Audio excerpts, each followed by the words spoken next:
জুলাই সম্মুখ সারি যোদ্ধারা তাদেরকে ফাঁসির কাস্টে ঝোলা হবে। জুলাই সম্মুখ সারি যোদ্ধারা এই দেশে থাকতে পারবে না। কারণ নিজেকে জুলাই যোদ্ধা হিসেবে পরিচয় দিতে লজ্জা লাগে। লজ্জা লাগার অনেকগুলো কারণ আছে।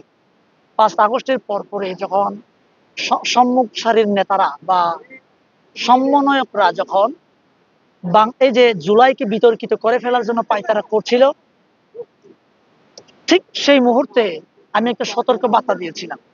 তখন আমরা বলেছিলাম যে যারা জুলাইয়ের পক্ষে বা জুলাইয়ের সমন্বয়ক বলবে তাদেরকে থুতু দিবে, সমন্বয় একটা গালি হয়ে যাবে।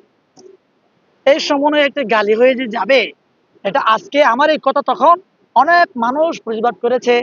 আমাকে বলা আমাকে বলার চেষ্টা করেছে যে আমি জুলাইকে ধারণ করি না, আমি ওই যে নানা ট্যাগ দিচ্ছি, বা আমাকে এরকম মানে বিতর্কিত করার চেষ্টা করেছে। কেউ বিশ্বাস করতে চায় না তখন। কিন্তু আজকে দেখেন আমার কথা প্রমাণিত হইল কিনা। আমি নিজে লজ্জা পাচ্ছি যে জুলাই যোদ্ধা হিসেবে পরিচয় দিতে। অনেকেই লজ্জা পাচ্ছে। এখন কেন লজ্জা পাচ্ছে? এখন জুলাই বিতর্কিত হয়ে গেছে। বিতর্কিত কে করেছে? বিতর্কিত আমরা সবাই মিলে করি নাই। যারা জুলাইকে পুঁজি করে ৭১-এর মুক্তিযোদ্ধাকে পুঁজি করে যেমনটা মুক্তিযোদ্ধাদের বিতর্কিত করেছিল, ঠিক তেমনি সম্মুখ সারির কিছু কিছু মুষ্টিমেয় নেতা জুলাই যোদ্ধারা এই জুলাইকে বিতর্কিত করে আমাদেরকে শেষ করে ফেলেছে।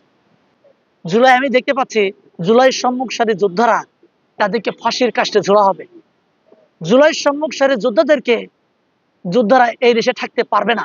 যারা মনে করছেন আমার হাজার হাজার কোটি টাকা হয়ে গেছে, আমি মন্ত্রী মিনিস্টার হয়ে গেছি, সুতরাং কেউ আমাকে কিছু করতে পারবে না, মনে রাখবেন আপনারা এই হাজার কোটি টাকা ভোগ করতে পারবেন না। শেখ হাসিনা তো বাংলাদেশকে বিক্রি করলে যে পরিমাণ টাকা হবে না, তার থেকে দ্বিগুণ টাকা তার হয়েছে। শেখ হাসিনাকে ভোগ করতে পেরেছে?